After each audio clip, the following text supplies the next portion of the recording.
বিবাহ বিচ্ছেদৰ দিশে মেৰিকমৰ সংসাৰত ভাঙন ২০ বছৰীয়া বিবাহিত জীৱনৰ জৱনিকা প্ৰেমৰ স্থায়িত্বৰ প্ৰতীক বুলি কোৱা মেৰিকম আৰু আনলৰৰ মাজত ভাঙন আৰম্ভ হৈছে।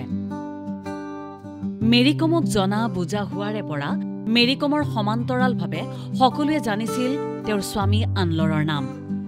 ৫ বছৰীয়া এক সম্পৰ্কক বিয়াৰ জৰিয়তে তেওঁলোকে এক সামাজিক সম্পৰ্কৰ নাম দিছিল।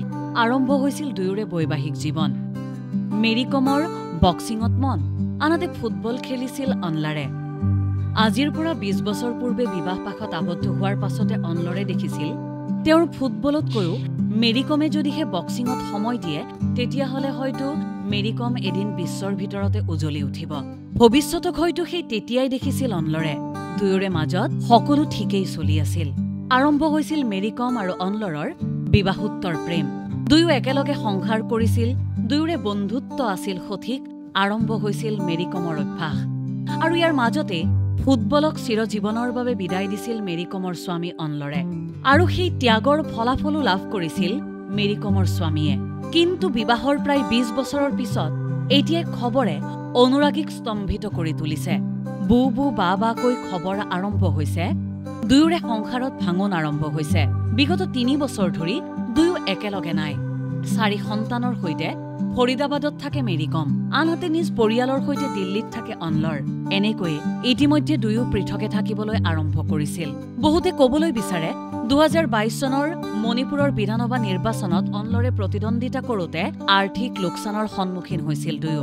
আৰু সেই আৰ্থিক লোকচানৰ বাবেই মেৰিকম ক্ষুব্ধ হৈছিল অনলৰৰ প্ৰতি, কিয়নো মেৰিকমে বিচৰা নাছিল অনলৰে নিৰ্বাচনত প্ৰতিদ্বন্দ্বিতা কৰক। কিন্তু তাৰ পিছতো ফুটবল জীৱন ত্যাগ কৰা অনলৰে বিচাৰিছিল নিজৰ এটা চিনাকি আৰম্ভ কৰিবলৈ। মণিপুৰত সেই সময়ছোৱাত জনপ্ৰতিনিধি হিচাপে মেৰিকমৰ স্বামী অনলৰক আঁকোৱালি ল'বলৈ নিবিচাৰিলে মণিপুৰবাসীয়ে। ফলত পৰাজয় বৰণ কৰা অনলৰৰ বৃহৎ আৰ্থিক লোকচান হ'ল। আৰু এতিয়া সকলোৱে একেলগে ক'বলৈ বিচাৰিছে সেই নিৰ্বাচনৰ পৰাই আৰম্ভ হৈছিল দুয়োৰে মাজৰ সম্পৰ্কৰ বিভেদ। তাৰ সমান্তৰালভাৱে আন এক খবৰো চৰ্চাত আছে।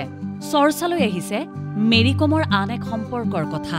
মেৰিকমৰ সম্পূৰ্ণ ব্যৱসায়িক দিশ চোৱা চিতা কৰা কোনো এজন সপ্ৰতিভ ব্যক্তিৰ সৈতে হেনো এক নতুন সম্পৰ্ক গঢ় লৈ উঠিছে বক্সাৰগৰাকীৰ।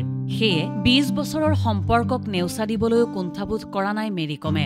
এনেবোৰ চৰ্চাও এতিয়া ৰাষ্ট্ৰীয় সংবাদ মাধ্যমত দেখিবলৈ পোৱা গৈছে। ৫ বছৰৰ প্ৰেম, ২০ বছৰৰ বৈবাহিক সম্পৰ্ক সকলো হয়তো এনেকৈয়ে এদিন শেষ হৈ যাব। কিন্তু এই সকলোৰে অন্তত এটা কথা আজি ভাৰতজুৰি হয়তো আলোচিত হ'ব। লাহে লাহে মানুহৰ মাজৰ সেই ভালপোৱাৰ নিভাঁজ সম্পৰ্কবোৰৰ স্থায়িত্ব নোহোৱা হৈছে। প্ৰশ্ন এটাই, কিয় বাৰু? নিউজ ডেস্ক ৰিপৰ্ট, দেশ টুডে।